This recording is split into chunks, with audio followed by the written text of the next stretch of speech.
नमस्कार, हमारा संविधान के इस वीडियो में आपका बहुत बहुत स्वागत है।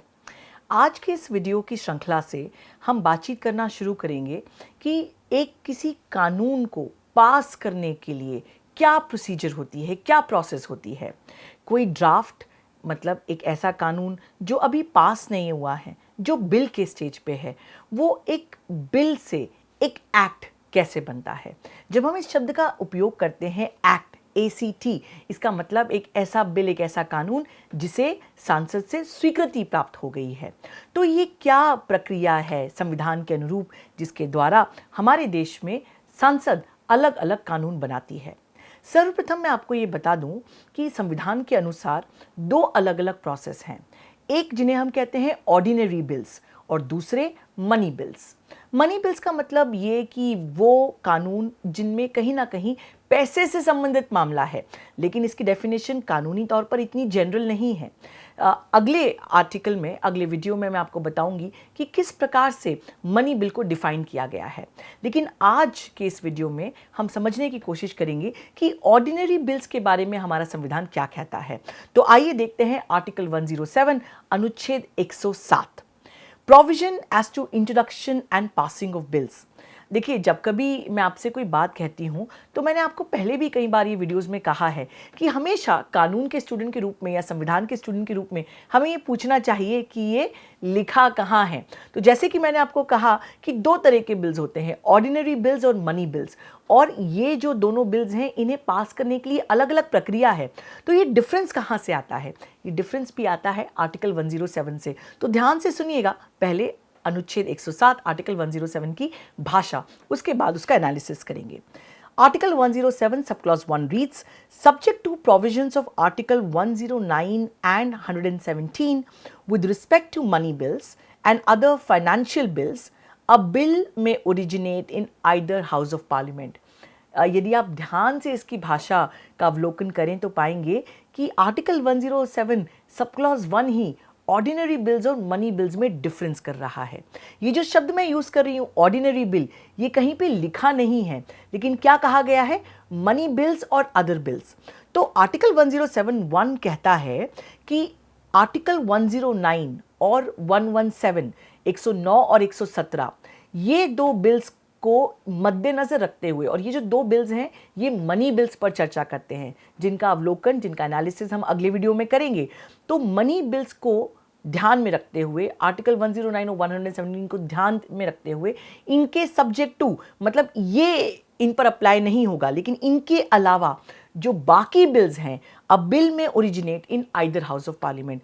मतलब सिंपल भाषा में एक ऑर्डिनरी बिल, एक ऐसा बिल जो मनी बिल नहीं है।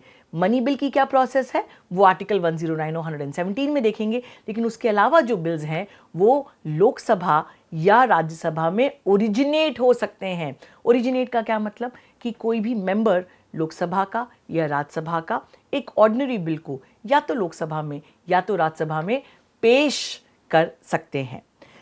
अब इसका मतलब ये कि क्या मनी बिल्स को दोनों हाउसेस में पेश नहीं कर सकते? इसके लिए क्या प्रोसेस है, उसके लिए मनी बिल के वीडियो का वेट कीजिए। लेकिन अभी जो बिल्स मनी बिल्स नहीं हैं वो लोकसभा और राज्यसभा किसी भी हाउस में पेश हो सकते हैं। ये कहता है आर्टिकल 107 सब क्लॉज 1।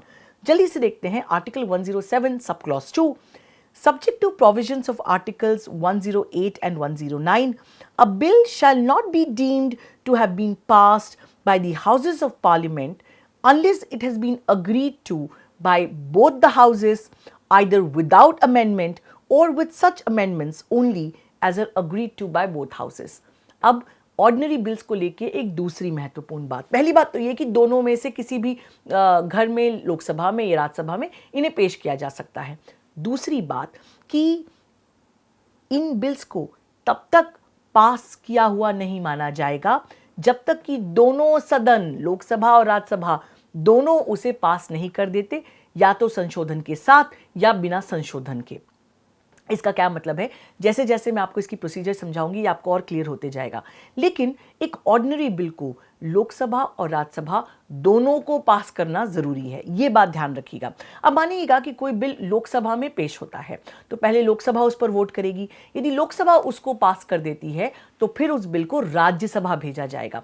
राज्यसभा या तो ये कह सकती है कि इस बिल में कोई अमेंडमेंट हो और उसके बाद उसे पास करेगी, और फिर वो अमेंडमेंट जो है वो वापस लोकसभा में आएगा, और लोकसभा में भी ये तय होगा कि राज्यसभा ने जो संशोधन किए हैं क्या लोकसभा भी उस पर स्वीकृति दे रही है, क्या लोकसभा भी उसे पास कर रही है। और इस प्रकार से जब दोनों सदन लोकसभा और राज्यसभा उस बिल को अमेंडमेंट के साथ या बिना अमेंडमेंट के पास कर देंगे तभी उस बिल को पास किया हुआ माना जाएगा और वो बिल जो है वो एक्ट बनेगा। सब क्लॉज 3 देखते हैं। अ bill pending in parliament shall not lapse by reason of the prorogation of the house। अब यहाँ पे थोड़ी सी टेक्निकल बात है जिसे समझना ज़रूरी है। देखिए, यदि कोई बिल लोकसभा में पेश किया गया और मानिएगा कि लोकसभा ने उसे पास कर दिया और उसके बाद उस बिल को राज्यसभा भेजा गया, लेकिन इस बीच में लोकसभा या राज्यसभा जहाँ पर भी वो बिल पेंडिंग है, हाउस जो है वो प्रोरोग हो जाता है। ये जो शब्द है प्रोरोग, इसका मतलब समझना ज़रूरी है। प्रोरोग का मतलब होता है डिसकंटिन्यूएंस, मतलब कि किसी भी कारण से सेशन समाप्त हो जाता है। हम जानते हैं कि पार्लियामेंट के अलग अलग सेशंस होते हैं। यदि उस बिल पर चर्चा हो ही रही है और सेशन ख़त्म हो गया, छुट्टी पे चले गया पार्लियामेंट और उसके बाद दूसरे सेशन के लिए वापस आने वाला है, तो क्या जो बिल्स पेंडिंग हैं वो सेशन के खत्म होने के साथ उन्हें डिसॉल्व मान लिया जाएगा या वो कंटिन्यूड रहेंगे? इसका जवाब है कि वो कंटिन्यूड रहेंगे, क्योंकि सब क्लॉज 3 क्या कहता है कि a bill pending in parliament shall not lapse by reason of prorogation of the house. मतलब यदि सेशन डिसकंटिन्यू होता है पार्लियामेंट का, लोकसभा या राज्यसभा का, तो ऐसे में उस बिल को लैप्स नहीं माना जाएगा। मतलब ये कि वो बिल जो है वो कंटिन्यूड होगा। तो सेशन के बाद जब फिर से बैठक होगी लोकसभा या राज्यसभा की, फिर से उस बिल पर चर्चा जारी हो सकती है। सब क्लॉज 4 क्या कहता है? अ bill pending in council of states which has not been passed by the House of People shall not lapse on a dissolution of the House of People। ये सब क्लॉज 4 और 5 को एक साथ आपके लिए पढ़ देती हूँ और फिर उसका एक साथ आपको एनालिसिस बताती हूँ। सब क्लॉज 5 इसके विपरीत चीज कहता है। क्या कहता है? अ bill which is pending in the house of people or which having been passed by the House of People is pending in the Council of States shall subject to provisions of Article 108 lapse on a dissolution of House of People। देखिए, पहले तो एक बात याद कर लीजिए, अपना memory refresh कर लीजिए। जब हमने लोकसभा और राज्यसभा की बात करी थी, अब आप ये जानते हैं कि लोकसभा जो है वो डिसॉल्व हो सकता है। डिसॉल्व होने का मतलब 2 अलग अलग चीज़ें हैं, डिसकंटिन्यू होना और डिसॉल्व होना। डिसकंटिन्यू होना मतलब जब पार्लियामेंट का सेशन नहीं चल रहा है और दूसरे सेशन के बाद फिर से पार्लियामेंट बैठता है, तो उसको हम कहते हैं डिसकंटिन्यूएंस या प्रोरोगेशन ऑफ हाउस। लेकिन डिसॉल्व का मतलब कि जिस भी पॉलिटिकल पार्टी की मेजॉरिटी गवर्नमेंट है, यदि अब उनके पास मेजॉरिटी नहीं रहती तो लोकसभा को मान लिया जाएगा कि उनकी, जैसे हम कहते हैं नॉर्मल भाषा में, सरकार गिर गई या मेजॉरिटी लूज हो गई, तो तब लोकसभा को डिसॉल्व किया जा सकता है। तो यदि लोकसभा डिसॉल्व होता है तो कोई ऐसा बिल जो लोकसभा में पेश हुआ था, लोकसभा में पास हुआ और राज्यसभा में पास होने के पहले यदि लोकसभा भंग हो जाती है तो वो बिल का जो फेट है उसे लोकसभा के साथ अटैच्ड मानेंगे और वो बिल भी डिसकंटिन्यू हो जाएगा। यदि कोई बिल जो राज्यसभा में पेश हुआ है और राज्यसभा में पारित भी हो गया है या अभी पारित नहीं हुआ है, राज्यसभा में पेंडिंग है, और उसके बाद वो बिल जो है वो लोकसभा में कंसिडरेशन किया जा रहा है, तो 2 स्थिति हैं, एक कि राज्यसभा में पेंडिंग है या दूसरा कि राज्यसभा से पास हो चुका है और अब लोकसभा में कंसिडरेशन के लिए गया है, लेकिन लोकसभा के द्वारा अभी पारित नहीं किया गया। और ऐसे में यदि लोकसभा भंग हो जाती है तो चूंकि बिल जो है वो राज्यसभा से अटैच्ड है, राज्यसभा में पेश हुआ था, तो वो बिल जो है वो लैप्स नहीं माना जाएगा, वो बिल कंटिन्यू होगा। देखिए, हम जानते हैं कि लोकसभा एक ऐसा सदन है जो डिसॉल्व हो सकता है। राज्यसभा एक परमानेंट सदन है जहां पे 2/3 मेंबरशिप हमेशा अलग अलग समय पर चेंज होती रहती है। हमें पता है कि अलग अलग मेंबर्स जो हैं 2/3 वो रोटेशन के बेसिस पर राज्यसभा में आते हैं। तो राज्यसभा कभी भी पूर्ण रूप से डिसॉल्व नहीं होती, लेकिन लोकसभा होती है। तो ऐसे में ये ध्यान रखना ज़रूरी है कि यदि एक ऑर्डिनरी बिल लोकसभा में पेश हुआ है और लोकसभा में पारित हुआ है और उसके बाद राज्यसभा गया है और राज्यसभा में पारित होने के पहले, एक्ट बनने के पहले लोकसभा ही यदि भंग हो गई, तो वो बिल का क्या होगा? वो बिल भी लैप्स हो जाएगा। और दूसरी बात, यदि वो बिल जो है वो राज्यसभा में पेश हुआ है और यदि राज्यसभा में पारित भी हो गया है और अभी लोकसभा में उस पर बहस चल रही है और ऐसे में यदि लोकसभा भंग होती है, तो चूंकि वो बिल का जो फेट है, उसकी जो किस्मत मान लें या उसका क्या होना है, वो राज्यसभा से अटैच्ड है और राज्यसभा डिसॉल्व नहीं होता, इसलिए वो बिल जो है वो डिसॉल्व नहीं होगा। अब आप कहेंगे कि काफ़ी टेक्निकल मुद्दा साउंड करता है, इसके प्रैक्टिकल रैमिफिकेशंस क्या हैं, इसका महत्व क्या है? इसका महत्व ये है कि यदि मानिएगा कि जैसे आज भाजपा जो है उनकी केंद्र में सरकार है, उनकी लोकसभा में मेजॉरिटी है, राज्यसभा में भी उनकी मेजॉरिटी है। यदि उन्हें लगता है कि कोई एक ऐसा बिल उनको लाना है, कोई ऐसा मुद्दा लाना है जो उन्हें सिर्फ लोगों को संदेश देना है कि हम इस बिल के साथ हैं, लेकिन ज़रूरी नहीं है कि पूरी ताकत से उसको पास करवाना है, तो वो लोकसभा और राज्यसभा की टाइमिंग देखेंगे कि क्या उनको सरकार गिरने का कोई खतरा तो नहीं है। तो ये सारी बातों को मद्देनज़र रखते हुए कि किसी बिल को कितनी प्राथमिकता से पास करवाना है, सरकार ये फैसला करती है कि अपने किसी व्यक्ति के द्वारा, किसी मेंबर के द्वारा उसे लोकसभा में पेश करवाना है या उसे राज्यसभा में पास कराना है।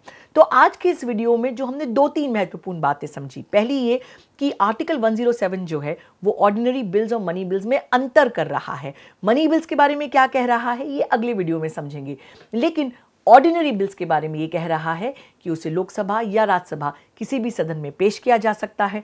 दूसरी बात, एक ऑर्डिनरी बिल को तभी पास किया हुआ माना जाएगा जब लोकसभा और राज्यसभा दोनों उसे पास करें विद या विदाउट अमेंडमेंट, मतलब संशोधन के साथ या संशोधन के बिना। और तीसरी चीज ये कि एक बिल जो है जब किसी हाउस का सेशन खत्म होता है तो वो लैप्स नहीं होता, वो कंटिन्यूड होता है।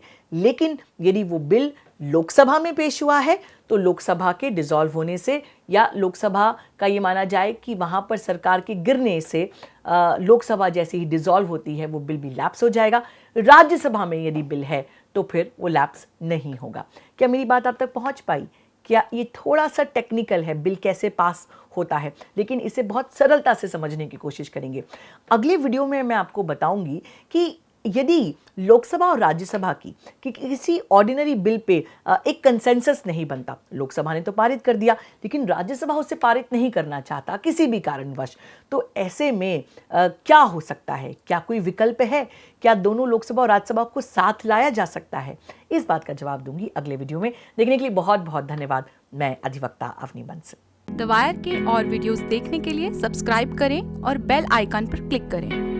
स्वतंत्र पत्रकारिता की आर्थिक मदद करने के लिए डिस्क्रिप्शन में दिए गए लिंक पर जाएं और अपनी राशि चुनें।